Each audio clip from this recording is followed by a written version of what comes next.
post-game wrap-up.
What's going on, party people? What's happening? What's cracking? What's going on? Glad to see everybody. It's been a couple months since the end of last season, but we are back. Look who's back. Look who's back. I see a lot of people back in the chat. This is going to be a whole different kind of party now, just so you know. We don't have any panelists anymore. It's just me and you. We took out the middleman. It's just going to be me hanging with the party people.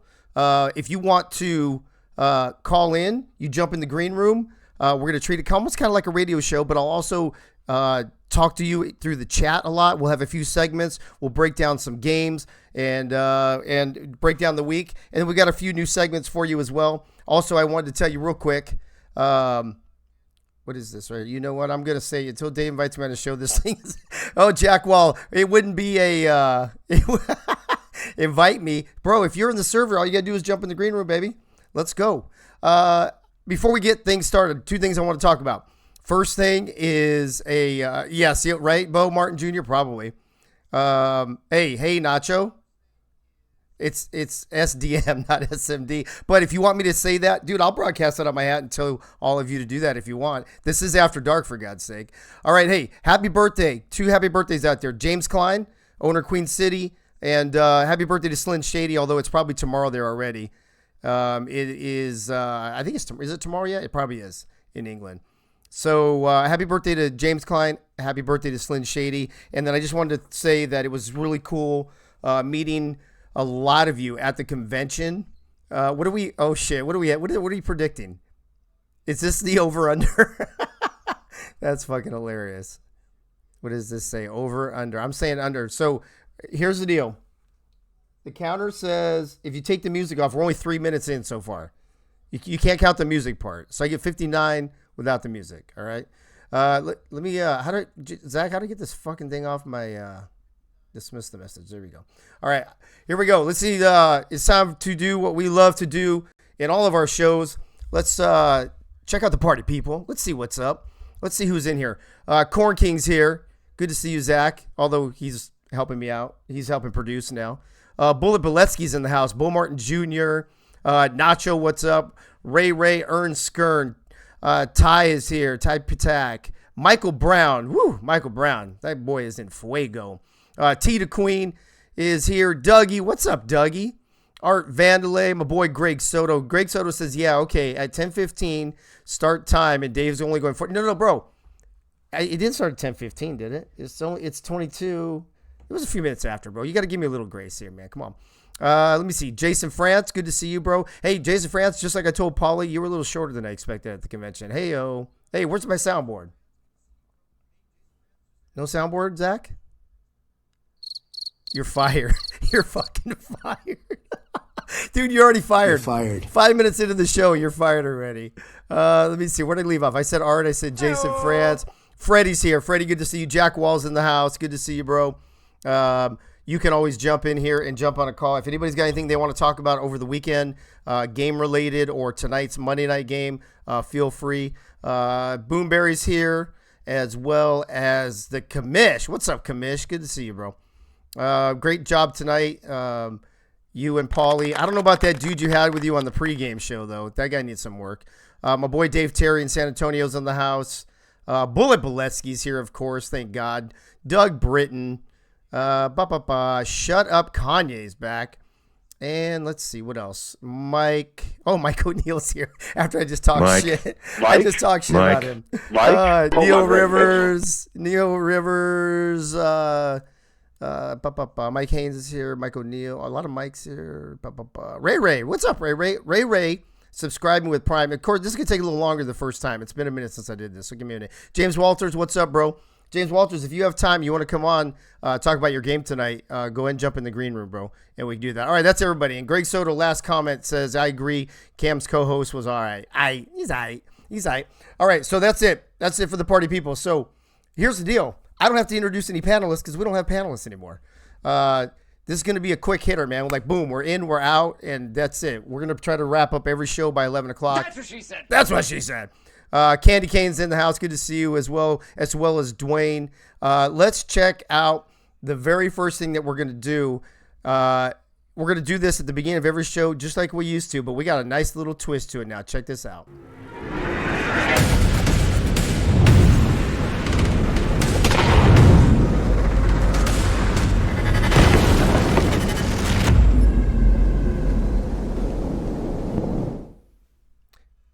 Damn, Bullet, you missed again. I have a feeling. You're gonna miss. I have a feeling you're gonna miss every week, bro. What's going on? What's going on, Dave? Fear Dog just jumped in. Will Todd jumped in. Glad to see you guys. Thanks for the comments. A hype train is close. Oh, are we gonna have a hype train on our first night? Achilles, what's up, bro? Achilles, go Dodgers, baby. What's up, Bullet? It's been a minute. So here's the deal. Let me tell everybody what you and I talked about. In the Access server, people were talking about how you were kind of a little shady with no one, like you were gonna do something to make the show go longer or shorter. Hunter Norwood, what's up? Alien Nation, welcome to the program. And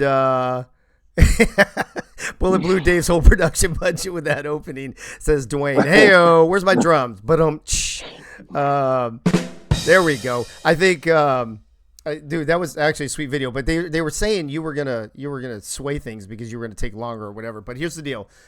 You and I have come to an agreement that starting next week, you are only allowed 3 bullet points. Correct? Correct. You're putting the shackles on me. I am putting the shackles on you. 3 bullet points only, because this is going to be a 45 to 59 minute show. 45, 59. That's the deal. Wrong. Yeah, I probably am wrong. However, tonight, because you are going off the last show of Access Live last season, I've allowed you to do 5 for this particular show. So we're going to jump right into 5 bullet points for this evening. Art Vandelay, what's up? At this point, Bullet needs his own show, right? I mean, that's what happened with Tyler. Do you guys remember Tyler used to come on here and do his 2-minute drill for the minor league? Next thing you know, he's running the SFL. Yes, that's it, Cam. I told you in my post that we're going to abuse the soundboard tonight. 45-59. Hey, come on, Soto. This is damn it. This is After Dark. I keep forgetting this is After Dark, Bullet. Right. All right, let's do this. Let's get it going because you know what? These guys are doing this shit on purpose to distract me, to make the show go longer so I can lose the bet. Here we go. Right. Can I be fired from this shit? Hey, why are you asking him? Don't look at him. Don't look at him. Look at me. Cam, knock it off. All right, Bullet. Hey, this is from the last show of Access Live last season. Bullet point number 1. Right. Now, I could just probably make stuff up because it was so long ago, but all of this is actually true, and it all happened for real. So with that in mind, Here we go. Number 1. All right, number 1. Often wonders why he has to scramble every week for guests at the last second, but then proceeds on air at the beginning of the show to say, a few of the panelists showed up late today, so I'm going to blame them. I'm a good leader because what I do is dodge responsibility and throw other people under the bus. I did say that. I'm no expert, but I think you need to reevaluate your strategy this year, Dave. That is hilarious. Dude, I actually did say that. Dude, in the chat real quick. Dude, this show, look at, I don't have to worry about scrambling for guests because we don't have any anymore. If you want to be on the show, you want to say something, you just pop in the green room and put you on. There's no more scheduling. There's no more panelists. There's no more of that stuff anymore. So because I want to put the emphasis on the chat, let me go to the chat again. Doug Britton with maybe the line of the night, wine me, dine me, and 59 me. And then Jason France, Dave saying, I'm the captain now. I'm the captain. All right, we got a whole bullet point down. Let's go to number 2. All right, this is very appropriate. And Jack, this is your big chance. Oh, Jack Wall. All right. Here we go. You could smell Jack Wall's desperation as he he's gonna be sliding. He's gonna be sliding into my DMs in about 10 seconds. Hey yo. Alrighty. You could smell Jack Wall's desperation as he subtly and not so subtly begged Dave to be on the show as he did almost every week during the season. He still does. You would figure that. Yeah, it's true. You would figure that Dave would reward such loyalty, but Dave, in typical Dave fashion, said, "Sorry, bro. I don't blink and I don't flinch when we play chicken." Just another example of why Dave and Jack both would benefit by reading the book How to Win Friends and Influence People. Dude, I sound like I was a little feisty on that last show. What's going on with that? I don't know. You were a little feisty. You saw the light at the end of the tunnel, and you were drunk. Loose, man. I did. I said I did. Jason France is gonna give me nicknames all night. Commission there says every panelist getting angry and angry every time Dave needs to remind people he no longer needs them. Guy Clausen, what's up? Welcome to the show, bro. Good to see you. And the Falconator, is that Tyler? Tyler, is that you? Hey, Colin, what's up, bro? It was great meeting you at the convention, man. I really enjoyed talking to you and your dad. All right, bullet point number 3. Number 3. In typical and humble Mike St. Green fashion, during his intro as guest co-host, he said, in the illustrious words of Vanessa Williams, "Just when I thought our chance had passed, you went and saved the best for last." Mike has managed to pull off the neat trick of being super cocky while continuing to be well-liked and not alienating the people around him. Are you paying attention, Dave? Hey, you know what? Mike St. Green, dude, I tried to get him on several times last season, and he kept saying he wanted to wait until the end just so he could say that line, dude. He planned like 9 weeks ahead just so he could say that one thing on my show, right? Wow, sneaky. I know, dude. Sneaky. Mike St. Green's like that, bro. He is sneaky. Hey, yeah, Zach, put Jack Wall in the show, but have him mute because I want to get through this stuff first real quick. Let me see. Fear Dog. Sounds like Dave Access has removed the shackles. Dave unhindered access because no more guests. No more guests. No more. Have I mentioned that we don't have any more panelists? I'm not sure if I mentioned that or not. Hey, by the way, Bullet, I don't know if are you watching this on a screen right now or are you just... I am watching it on a screen. Do you notice anything about my surroundings? Yeah, I see your shelves are well stocked with shelves. Dude, so, nobody said a word about it. A year. It took me a whole season. It was a season, not a year, but it was a whole season. Mac Dre, what's up, bro? Season. Yeah. So Light on it, Dave. It's so dark, bro. well, dude, it's so dark. because this show is after dark, bro. I toned it down. I turned the lights down. I see. I'm see trying what you to, did there. I'm trying to get everybody in the mood, Gotcha. so I can 59 them like All right, Right. bullet point number 4. Number 4, and my personal favorite. Okay.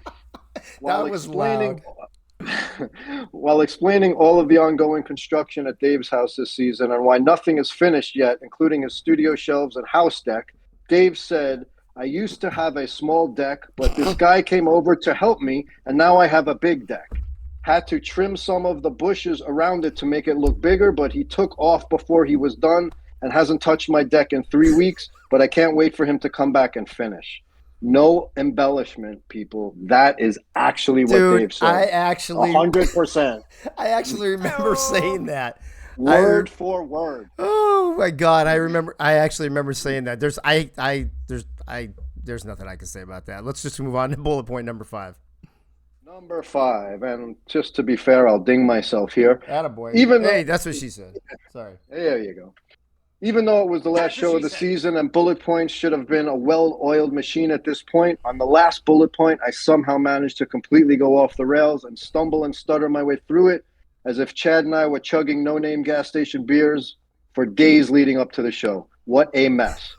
Dave yelled at me for an hour after the show and basically ruined my entire off-season, but here I am once again ready to destroy Dave and the rest of the league, mostly Tyler, every week of season 21. Especially Cheers, Tyler. everyone. Especially Tyler. Yeah, you know what? I did. I chewed your. I said, "Fuck it, you already had your vacation." So That's right. Right. That's right. Jason right. France Yep. with another nickname for me. Dave, my deck is better than yours. Axis. Hey-o.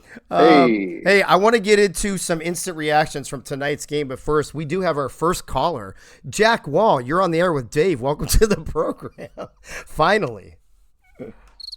Yeah, I know he's probably not going to talk now. Look at hilarious. see Bullet. He did that just to do this. Yeah. Fucking Jack. It was unbelievable. It was another year-long shtick in the making. That's it. Oh, Cam. Yeah, I don't know if Cam is quitting already, or is he talking about Jack? All right, let's talk about this Atlanta game real quick.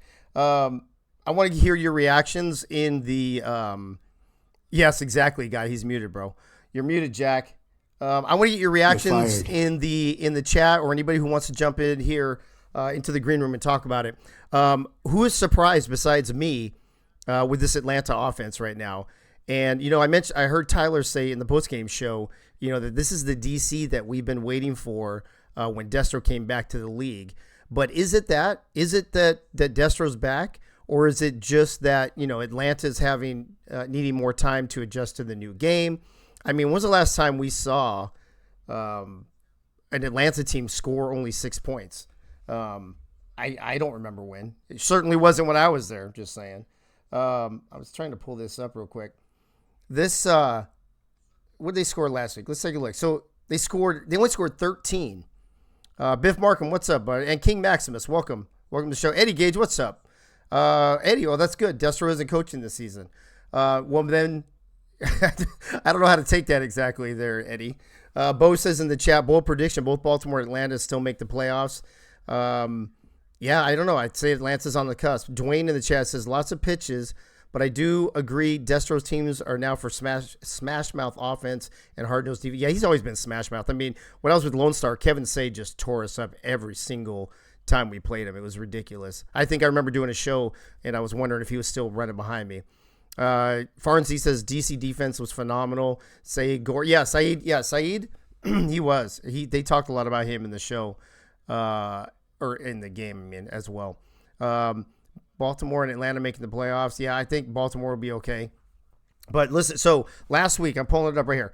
Last week, Atlanta at Louisiana, right? They only scored 13 points. This week at at the Hive against DC, they only score 6. That's just not a good average. It's not Atlanta-esque, if you will. Commission the chat. The 6-point score by Atlanta tonight, their lowest point total at home in franchise history. They've previously scored 6 twice on the road, but they've never scored less than 6 in an entire SFL game. And they've been around a minute, you guys. Candy Cane says, check. 1 2 1 2. Check. "Oh golly, look who finally jumps in." Jack Wall, were you having audio issues there, Mister? No, that was a joke. That long pause was a joke. Hey, Holdorf, that was a joke. Give me the room shot. He's doing the crickets. Wait, hold on. This is Access After Dark, right? Yes. Okay, so you motherfucker, both you and Bullet Bolesky, that fucking Queens native motherfucker, teaming up on me with that bullet point, seeming like Hey, listen, he just reports what happens. He just report that really happened. Do you not remember that I said that to you on the air? No, I have no. Yep. You had a show before this tonight? Yeah, can you believe? No, this is my first time trying this out. You know what? It doesn't seem that difficult. I don't know why everybody doesn't. You're pretty polished. Yeah, I don't know. Thank you, bro. I appreciate it. I don't know why everybody doesn't do it. Real quick, Candy Cane in the chat. Atlanta had 4 chances for turnovers. Could not put the ball in. That could have helped. Still need to get the offense clicking. And I thought somebody else in here, Nacho said 2K4 taking no prisoners. And that's the other thing. Jack, let me ask you, since you decided to jump in here, I want to ask you an SFL-related question. As everyone knows, I'm an expert on all things SFL. Well, this is kind of more of a a general question, and actually, I'm not an expert on general questions. It's more of a personal opinion. Are you an expert on your own personal opinion? That's the question. No, certainly not. Certainly not. I heard that Hunter told me that about you. Listen, to Nacho's comment, 2K4 taking no prisoners. Atlanta scoring only 13 points last week, 6 this week. Baltimore starting 0-2. Teams that are usually good, not looking quite as good, and some teams flip-flopped as well that usually haven't been that great. Seattle's looking pretty impressive. Is it just? Do you think it's really just a 2K4 thing that people are still kind of dipping their toe in the water, still kind of getting used to things, or what? Long story short, yes. As a economist by trade, not to get too serious with you guys, this is a random season. We know nothing previously. We can't predict the future outcomes. This is going to be a random season where things happen that surprise us. Much like I was caught off guard with that bullet point earlier, you motherfuckers. Okay, I'm done. I'll see y'all later. Later, Jack. Thanks for coming, bro. That's what she said. So listen, I don't know if Hunter's in the chat. I tried to ask him at the convention. I'm not sure I got it. It was kind of crazy, so I don't think we had the conversation. But one of the things I was wondering is how is Jack's data gonna predict these games this season? How are they gonna do? How are they doing their spreads? How are they doing their over unders? Because the data is gonna be. I mean, there really is no data, right? Maybe some preseason games, but how many teams actually showed their hands? There he is.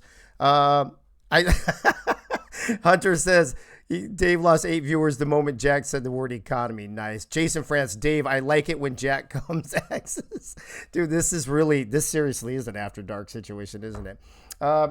Let me get some last thoughts on tonight's game before we move on to a couple other things. Your instant reaction to Atlanta tying. Did he say that? Let me scroll back to Cam. He said 6-point score Atlanta tonight. No, tonight Atlanta scoring their lowest point total at home in franchise history. I'd like to hear about that in particular. Bullet in the chat says, Dave, we have a problem. I already have 15 bullet points for next week. Yeah, bro, I know. Dude, we literally should probably just do a show once a week called Bullet Points because it's and we can have Cliff come on and just yell, yeah, special teams every single time. I think that should be the deal. More nicknames for Dave. There you go. Get your own show, Bullet. Nice. All right. No more thoughts on this DC Atlanta game. Like I said, my take is that, and I didn't know, thanks to Eddie, I did not know that DC was, that Destro was not coaching this season in DC. Maybe he just set him up, and I'd like to know if Eddie's still in the chat, who's actually coaching and coordinating over there. That would be cool. All right, let's move on to the next thing. Here's the thing. So I told you we've got a few different, segments. Well, the lovely, amazing, perfect pink Lisa is going to be one of them, and here's what she's going to do.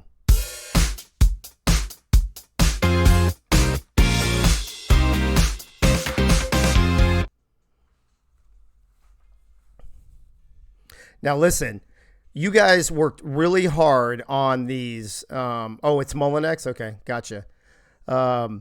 you guys work really hard on your uniforms here in the SFL. You always have. We all always have. But, this season took it to a whole new level. James Walters, the DC. Stephen Molinex is the OC and head coach. Okay, thank you guys. Appreciate that. And you know what? I think Lisa and I were talking on our way home from the convention. We were driving home from the convention, and we're like, you guys need some credit. You guys need some kudos. You need, some applause, if you will. Do we have a clapping and applause? There you go. Thank you, Zach. For the effort you put in the uniforms. Well, I think the best way to do that, Lisa and I thought, is to have somebody do a segment on the show that tells you which are the best uniforms of the day or of the weekend. So I said to Lisa, well, why don't you do it, baby? And she said, well, shit. I mean, she dropped a lot of F-bombs, because that's the way she talks. And she said she would. So there you go, Jack. Well, that wasn't for me, bro. So I am proud to bring on for the very first time in the few years that I've been doing shows, not the first time as a guest, but the first time doing a segment, my lovely, amazing, perfect Pink Lisa in the house. Lisa, welcome to the program. Glad to see you're going to be part of it with Pink Lisa's Look of the Week. What's the lowdown this week, baby? How you doing? Welcome to the show. Thank you so much. Oh, thanks for the applause. Isn't that nice? I'm actually pretty excited. I was telling you just today, actually, I can't believe it's been this long that you've been doing a show and I haven't been a part of it. So it's pretty exciting to be a part of it. Thank you very much. I'm really excited to be talking about the uniforms, fashion. It's a big thing. I kind of figured that's right down your alley. Yeah. I'm not the most fashionable person, but I do like to have my little bits of fashion here and there. And I got to say, some of the uniforms this year are really fire. I was really having a good time looking at all of the different uniforms these last couple of weeks. Because we didn't have a show last week, I do have 2 weeks to go through. So I'll jump right into week number 1. I'm not one of those people that does a trophy for everybody, so I'm sorry, not everybody's going to get a shout out. But I will have 1 or 2 honorable mentions each week and then a winner. So for week 1, I have 2 honorable mentions. The first one was Atlanta with the honeycomb graphic on their pants and jersey. That was pretty slick. I thought that was really cool. Also, Alamo City with their blue and gold, reminiscent of the LA Rams. A little shout out to the Cali team. So I thought that was pretty nice. But our big winner was Minnesota. They went all out with trash talking on the uniform. They had everything from Indy sucks, go home Indy, check engine on the shoulder pads. Like they went all out, not just with designing their uniform, but just trash talking on their uniform, which just made me laugh. So they are my big winner for week number 1, the inaugural lowdown uniform of the week in Minnesota for week number 1. There you go. Where's the clapping? There you go. Look at Zach. I don't even have to say anything anymore. Congrats to Minnesota, the very first ever winner of the lowdown, the Look of the Week by Pink Lisa. Well, that was week number 1 while we were at the convention. Jason France, are you the only Minnesota person in here? Where's Axel? Where's BJ? Where's everybody, for gosh sakes? Lisa, real quick, hold on. I'm going to see what comments were made while you were talking in there. Art Vanderlei said, can you help Dave with his wardrobe already, Lisa? Guy Clausen agreed that Minnesota definitely had the best uniform at the convention. Yes, it did. Also, just case in point, you guys got to know this. When Dave and I first met all those years ago, I was completely fashion challenged, and Dave is the one who had all the fashion sense. He actually took me to the mall, threw me in a dressing room, and dressed me from top to bottom in all the latest fads and fashions because I had no idea what to do. So for those of you that are making fun, Wrong. Dude, I need a diva. It's so true. I need a diva thing. Art Vanderlei, I was Metro before there was Metro, bro. That's no lie. He was. That's no lie. Johnny Reno, welcome to the program, bro. Good to see you, man. All right. So Minnesota wins week 1. Yep. Now this week, we're not, by the way, one little caveat. Did I have a goatee? No, I was in the Marine Corps, bro. I couldn't have a goatee. Well, yeah, but you had an earring, so it's not like you were really following the rules. You're not supposed to say that, baby. I'm still running from the law on that one. Shit. Damn. How dare you? Jason France says Lisa must have seen Must have been wearing construction paper if Dave was the fashion sense. Oh my God, that's hilarious. Okay, so one little caveat we forgot to mention every week, the Monday night teams are not eligible because we don't have time to put this shit together our Monday night before the game. So his face was as smooth as my head. That's exactly right, Dougie. What's up, Dougie? All right, baby. What we got for week 2? All right, week number 2. Our honorable mentions for week number 2. First one was Mexico City. I really liked the way they put their logo on their gloves. So that was kind of fun. You know, when their gloves went up, when they're making a catch or just waving at the audience, the logo on there was really cool. So that's one of the honorable mentions. The second one was Florida. Now, they had a lightning bolt graphic that was really cool. It was going down the side of their pants. That was cool. But probably the best feature was actually a glitch, and that was that there were different colored helmets. That was. So, I did see that was kind of fun. I don't know if it was a glitch or if it was intentional, but hey, it was kudos to you for having something a little bit different. So, but the winner for this week was Indy, the checkered graphic. Now, I know there were some comments today. I'm not naming any names. Not everybody was a fan of the checkers. Camera, but hey now. I actually thought they were really cool. I thought that they looked great with the pants, and then they were matching up on the jersey. Also, not only do they look cool, but they might just have been the distraction that was needed to squeak by Mexico City. Oh, that's a good point. You know, they're a little hypnotic. They are. Yeah, like hypnotic looking at those. Like that black and white paper, you know, like black and white, what is it? Like Yes. the spinny shit, whatever that's called. Yes. Yeah. Yes, that's exactly what it was. So they might just have to wear those all the time. It might hypnotize their opponent enough to get them by them again. So here's winner for week number 2, Indianapolis. Indianapolis. So the two teams that are rivals that most people say is the best rivalry in the SFL and had the second and third best turnout at the convention, taking home the honors in weeks 1 and 2 of the lowdown. Let's see what people have to say about this, Lisa, real quick. Their white helmets did glitch in the game. Of course, Hart had to wear the special helmet, says Soto. That's hilarious. Bullet says our uniform helmets were supposed to be red, but the 2 KOs that went to TDs with the white helmets. Interesting. McRae, who was somebody else just jumped in the chat and I missed him. Oh, T DeQueen, what's up? T, it was great meeting you at the convention as well.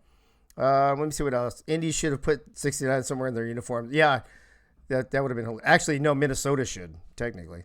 And then Ray say no one else wore 3 different uniforms. Yeah, so let's talk about that for a second. At least I don't know if you saw it, and I don't know if this made honorable mention. You might have missed it last night. Did you see LA having 3 different uniforms? They had all grays, they had gray with blue, and they had all blue on the sideline.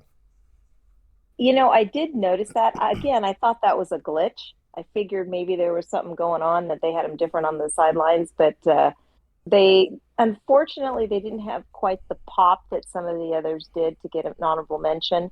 Also, it should be noted that Indy would have gotten an honorable mention last week on the tread marks on their pants, except that they're the ones that got run over. Ooh. So they weren't going to get an honorable mention last week. So they got the win this Ooh, week. Ouch. Damn, somebody clip that shit. Lisa making enemies on her first show. All right, baby. Thank you for doing this. Thanks for coming on tonight. And I'm glad that you're finally part of one of my shows. Hey, thanks for having me. And also shout out to all of you that we met at the convention. Those of you that weren't there, you got to make plans to be at the next one because it was a ton of fun. You guys missed out if you weren't there. Heyo to all of our friends that we met. I can't wait to see you guys at the next one. Yeah, nice. And yes, Soto, we do play Indy. It's the 9/11 game, I believe, if I'm not mistaken. So, all right, folks, that was the lowdown. Pink Lisa's look of the week. She'll be here every week. See, anybody wants to jump in the green room if they want to come on and talk about any game this week? This probably won't be a long segment, but I wanted to see if anybody had topics they wanted to talk about for the week as I run through the scores and some of the games. Did you have any surprises? Was there anybody that you thought, oh, why did that turn off? Hey, Nacho, it's Monday night, so I don't have an alarm going off. So how about that? Week 2 results. So Mexico, like Lisa mentioned, Indianapolis squeaks by Mexico City. Motor City was with a lot of, dare I say the word drama? What's another good word? What's a synonym for drama I can use? Their big victory, 56-42 over Jacksonville. Louisiana, Canton beating Louisiana by a field goal in overtime, thanks to some nice passing by a former San Diego quarterback, by the way. What is going on with this? Why won't it scroll back? There we go. Can you talk about San Diego secondary? I absolutely will. Clipped it and posted in the server for Pink slamming Indy. Attaboy already. Can we talk about the 8 picks in one game? Oh, yeah, we're going to talk about that. So, real quick, ACA. I'm going to talk about them later. I'm also going to talk about Minnesota later. That was probably the game of the week right there. 28-21. Came down to the wire. Some interesting play calling down the stretch, though. And this is one thing I did want to talk about briefly. And you guys can, and I know there's some ACA people in there, so we can talk about that. Jason France, Dave, I wanted the thesaurus for my birthday. Drama was blown way out of proportion. I agree with you, Nacho, but I'm just saying that there was some. I'm not saying that was the reason why. I still think it's a phenomenal game. Here's my thing with ACA, though. Yeah, we've touted a lot, and I still agree. And I'm not disagreeing, and I've said this prior. I believe that the game logic and the situationals, that's the key term for me. The situationals in the new game are better than the old game. I don't think we can argue that even just through the preseason in 2 weeks. I think by far and away this game is much more phenomenal than APF. However, the play calling for ACA, when they really just need to run the clock, run the ball, run the clock, kick a field goal and get out, and they continue to pass. Now, luckily it worked out. They threw the game-winning touchdown to – who caught the touchdown? I don't remember who caught the touchdown to win the game. Let me think here. Was it Kendra or was it you guys tell me? It was Kendra. Okay. I can't remember if it was 14 or 17 or whatever. So Beard, there you go. Controversial. That'll work, Beard. Drew. Good to see you in the chat, bro. So Kendra catches, but I mean, is that the kind of thing that we're gonna have to deal with this game as well? Because I don't think that was good play calling. Those of you ACA, especially Greg, you're in the house, Bo in here. Tell me if you think something different. Tony Roberto just joining the chat, by the way. Throw your comments in there while I go through the rest of these games, real quick. San Diego, 33-10 over Sioux Falls, and San Diego. Set it's the record now 2 games in for the new game, but I think it was one shy of the record for most interceptions in a game with 8 picks. Three players had 2 and then a couple players had 1. Crazy Connect says it was definitely risky playing calling, but you can't really argue with the fact that it worked. Yeah, but that's the thing, right? 2020 vision. But if it doesn't work, everybody's going to be saying, why the fuck did you throw the ball, right? Fort Worth squeaking by Seattle. That was a really good game. That might be my runner-up for game of the week. I think that we expected Seattle to play tough. Fort Worth looked really impressive in week 1. So I don't know how many people thought Fort Worth would roll and how many people thought Seattle would challenge. But definitely that was another great game. Soto saying in the chat, it caught me off guard on the last call, but you know me, I'll have aggressive plays in there. Yeah, no, I get it. And I'm glad it worked out, but damn, that was, one of those moments, Greg, where I was yelling at the fucking TV. Carolina beats Baltimore 30-23. Is that the first or second most surprising thing this young season that Baltimore has rolled out 0-2?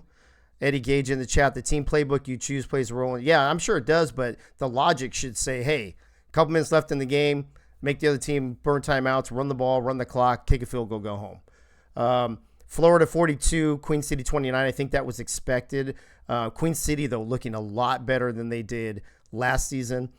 Tulsa and Arizona. Hey, Dave, it's Jack from Long Island. Hey. Second-time caller, long-time listener. I just had a quick question for you. Yeah, Jack, before you say that, can I say one thing? Do you realize that you are 100% of the callers this show's ever had? Long-time listener, second-time caller, Dave. Jack from Long Island. How's it going, Jack? Welcome to the program. What's on your mind? Talk about Motor City versus Jacksonville. Thanks. Bye. Anyway, let me finish what I was doing here. Arizona whoops up on Tulsa 42-16, but let's be honest. I think that we expected that. Again, that's not a ding on Tulsa. Arizona's just a really good team.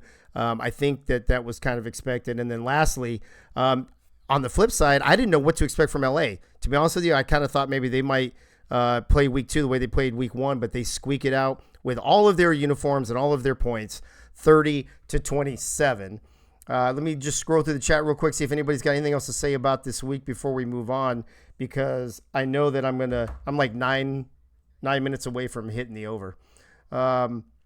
Arizona's doing great. Carolina is a darn good team. Yeah, Dwayne, I think I heard rumors when we were at the convention that something was wrong with Harish's playbook, or he put the wrong playbook in maybe or something. I don't know. Let me see who else had this in here. Eddie's saying he agrees. Arizona didn't slow down. Florida's on a roll. Florida 2-0. Florida, one of the 2-0 teams. Florida. Guy Clausen saying Florida and Arizona showing dominance. Soto saying Jack sounds like an evil Dave. Well, it's interesting you say that. We have something. We have a segment coming up, Soto, the Axis of Evil. So get ready for that here in a couple minutes.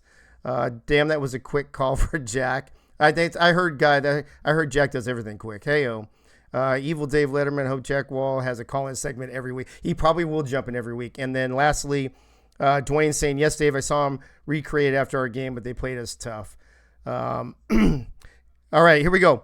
The two more of the newer segments, unless Gunny's ready. Gunny, are you ready? I want to make sure Gunny's here. If Gunny's not ready, I'm going to roll with this other thing, and then we'll do Gunny. Gunny's here with the crickets. There you go, Gunny. What's up, buddy? How are you, man? I'm good. How are you? I'm doing great. I'm glad that you are back. And let's recap real quick. How many different segments have you done for me and my shows so far? I think this might be number 4. So it started off with Pearls of Wisdom, correct? Yes, sir. Okay, started off with Pearls of Wisdom. Then we did the Lone Star show, and you did Mail Call? Yeah, I did. Yes. And then last season, was it just last season or 2 seasons? Maybe you did for 2 seasons. I don't remember. It was last season. Just last season, you did Firewatch. Firewatch. So now, and this is great that you and I kind of talked about this. And you know what? At the end of the day, bro, we can put whatever title we want on it. But at the end of the day, everybody loves you. Everybody loves Gunny. And at the end of the day, bro, you're just Gunny being Gunny, right?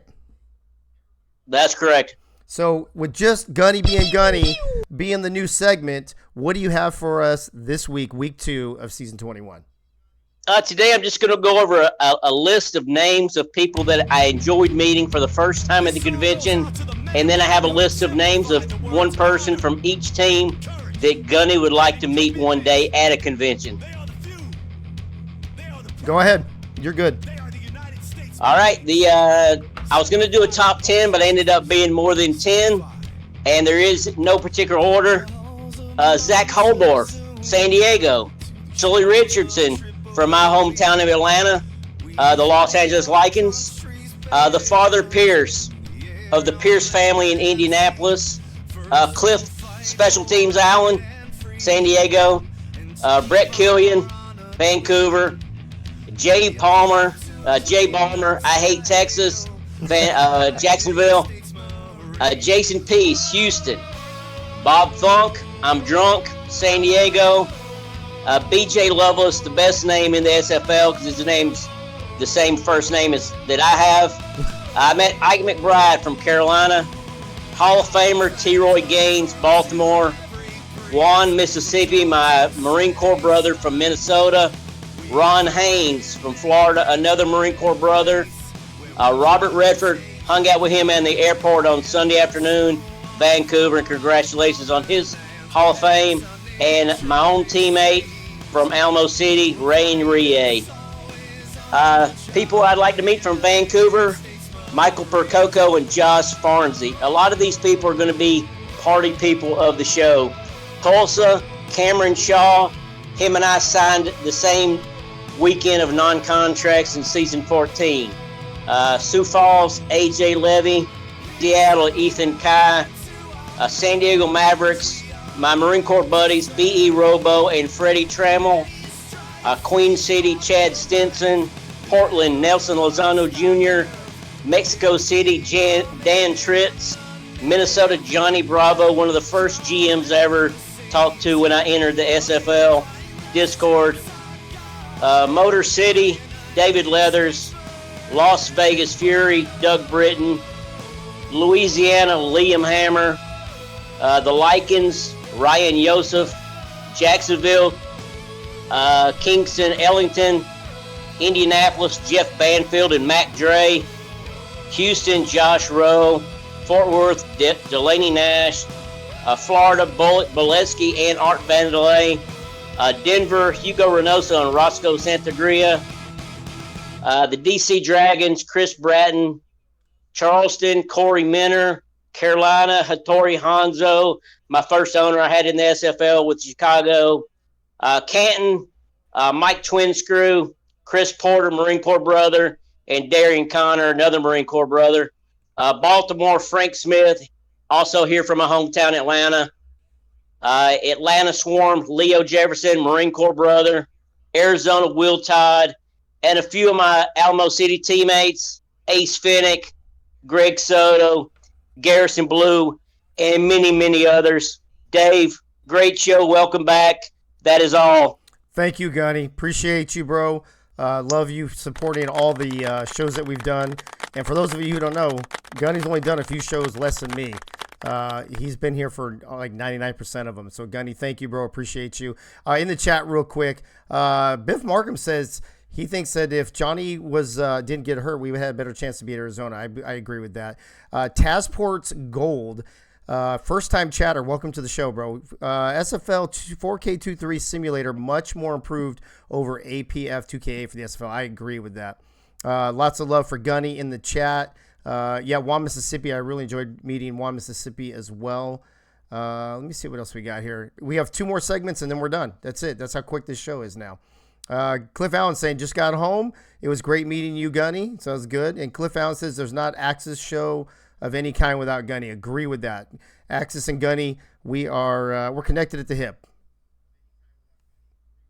I know there's going to be a joke for that. Gunny's the man. That was Johnny's only time getting taken out of the game. Yeah, I mean, dude, he missed a quarter and a half. That did kind of suck. Especially, if that happened during the season, maybe, it's not quite as sucky, I guess. But for it to happen week 1 at the convention, that really that put like an extra suck level on it, if you will. All right, so we got 2 more segments and we're out. So I mentioned in the announcement, here's what for those of you who need a little World War II history lesson. If you guys remember, there were 3 countries. It was Nazi Germany, it was the Japan Empire, and was it Mussolini? All the Italy. Sorry. And suck level 5. That's funny. They formed, those 3 formed the Axis powers. Well, we're going to have our own Axis powers. I'm going to give you my opinion week to week on who I think the top 3 most powerful teams are in the SFL. I'm not going to do a whole power ranking. I'm not doing all 20-something teams. I'm even doing top 10. It's 3. That's it. Everything about this show, this is like Axis Light now. It's like, boom, get in, boom, get out. That's it. Bullet saying Dave getting scholarly on us. There we go. I'm going to do both weeks, by the way. Hold on. Make sure I got them in order. Yeah, okay. There we go. You're fired. All right, so let me grab my notes real quick. All right, so for week number 1, I got to make sure these are right. If they're wrong, I'm going to be pissed. You're fired. Oh, no, we're good. All right, so who I feel was the 3rd most powerful team in the, hey, Ronnie Shanahan, what's up, buddy? Good to see you. In the week 1, this is just week 1, so dismiss week 2. I'll get to week 2 in a minute. The 3rd most powerful team in the SFL after week 1, in my opinion, was the Fort Worth Toros. Fort Worth Toros really took it to a Mexico City team in week 1, 27-3. Right there in the convention in front of everyone. Marcus Dunhill doing Marcus Dunhill things. He managed the game perfectly. 2-0. He had 2 touchdowns, no interceptions. Jay-Z Bacon, 115 yards and a touchdown. Hacker, 12 receptions for 146 yards. Jason France, Dave, everything is light on the new show except my studio access. Hey, yo, but where's I need drums for that one, bro. Fort Worth, I just thought was very impressive in week 1 in dismantling Mexico City, right there in Cincinnati for us all to watch. The second most powerful team of week 1, in my opinion, was Minnesota. Minnesota had the highest scoring game of the weekend, right? So, scoring the 69 points, beating Indianapolis 69-24, as my lovely bride mentioned earlier. Colin Hart, 312 yards and 6 rushing touchdowns, plus he had a receiving touchdown. And Johnny Reno, very similar to Marcus Dunhill, with 2 touchdowns with no picks. Gunny in the chat saying Alamo City and Fort Worth definitely top 5. Guys saying doing well, Ronnie. Congrats on the win. That was a good one. So number 1 most powerful team to me in week 1. And my boy Doug hit it the nail on the head, is absolutely Florida. There's no way anybody going into week 1 thinks that Florida is going to beat Baltimore 49-34. Ron Cochran, exactly. So check it out. All 3 of these quarterbacks, Marcus Dunhill, Johnny Reno, and Ron Cochran, 2 touchdowns, no picks. Bullet did his best Colin Hart impersonation. Fell a little short. Only 311 yards and only 5 rushing touchdowns. Bullet, you need to get your act together, bro. You're fired. What else is in here? Florida got to be number. Yep, you guys guessed it. What else? Do I get access swag? No, you don't get access swag. I'm still behind like 6 people I got to send swag to. Bob Funk, I don't sleep through the show and I have to rewatch. I didn't sleep through the show and I have to rewatch. Thanks a lot. Thank you for your support, San Diego. All right. You were drunk. Now after this week 2, I took a look with DC and Atlanta both losing, I believe, in week 1. I felt that I didn't have to put them in the mix, and it'll be hard for me to put any Monday night games in the mix. So take that as a little caveat as you're listening to this. Gunny, Jason France loved seeing you. Oh, and sporting the 87 jersey. Bullet Boletsky. I ran for 300 yards and didn't get player of the week, but I got to be on this show. Hey, and you didn't even get a T-shirt. Hey-oh. All right. Somebody named Jack Wall, first time chatter. He's new. Please accept him. Yeah, nobody's accepting you. All right, here we go. We're going to clear the board. All right. Number 3 most powerful team now, currently, as of tonight. It is the exact same team. I'm keeping Fort Worth 3rd. I know they're 2-0. They beat Seattle, a very good Seattle team, 34-31. Jay-Z Bacon, another phenomenal game, almost hit 300 yards, 271 with 3 touchdowns. Biff Markham says he got 2 tackles and didn't get player of the week. Hey-oh. And then I just feel like Fort Worth did enough to win that game, but not enough to move up in the rankings. I think that there's some couple other teams that are more powerful than they are. That brings me to number 2, the second most powerful team in the SFL as of tonight, according to Dave Axis, is not Minnesota. That's the wrong grab. That's from the first one. Is Florida. I have Florida dropping. Florida beat Queen City 42-29, but I think that's kind of what we expected, right? They just did what they were supposed to do. I mean, it was okay. Was it spectacular? Some people might say it was. I think it was good enough, but it didn't knock my socks off. It didn't blow me away. What am I getting in here? Jack, I'm too big for my britches wall. I don't know what britches are. Oh, dude, I've got a joke. Oh, I'll have to tell you guys off air. That's even something I can't say on After Dark. I'll have to tell you guys about that later.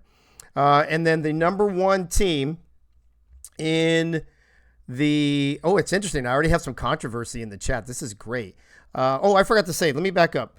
I had, for week 1, honorable mentions. Arizona, ACA, and somebody else I can't read my writing. Wrong. Houston. Those were my 3 honorable mentions. Sorry. I think right now, based on what I just saw this weekend and week 1, and I'll explain it, I'll break it down for you. I think the most powerful team in the SFL right now is Alamo City. Alamo City beat a Vancouver team, and we all know Vancouver's a good team year in and year out. With potentially I'm not saying it was the wrong playbook or messed up, whatever it was, whatever Soto said, I'm sure he worked out with Cam. I don't even care. Whatever playbook they had, they beat a good Vancouver team. Then they come back and they beat who I thought was the second most powerful team in the SFL in Minnesota. And that is a very impressive resume. Vancouver, Minnesota, back-to-back weeks is a very impressive resume. Honorable mentions go to Arizona and Motor City. If Arizona, I feel Arizona was kind of like Florida. They did what they were supposed to do. They went into Tulsa and they won big, or they were at home against Tulsa and won big. I expected them to win big, so they just did what they were supposed to. And Motor City, I'm going to wait one more week. If Motor City blows another team out in week 3, you can guarantee next week they'll be in the Axis Powers in the top 3 in the SFL. There are your top 3 powerful ranking teams in the SFL, according to me. Let's see what you guys have to say about it before we go into our last segment. And I did go over. I think I did go over just a little bit. Oh, no, wait, no, I didn't go over. Did we start at 15 after? I got 4 more minutes till you hit an hour. Let's see here. These Axis Powers lost, you dummies. Don't get in these rankings. Yes, Dave, don't know how to type. Bro, we made the Chargers playbook sexy. Don't sleep on Alamo City. Impressive win versus Minnesota. Their mascot is a tank. That's an unfair advantage. Biff Markin, he agrees, especially after what Minnesota did in week 1. You're right, and that's kind of the point, right? A team that just destroyed Indianapolis with 69 points, the highest total of the week, and they come back and ACA beats them. He spelled ACA backwards. That's funny. Hey-yo.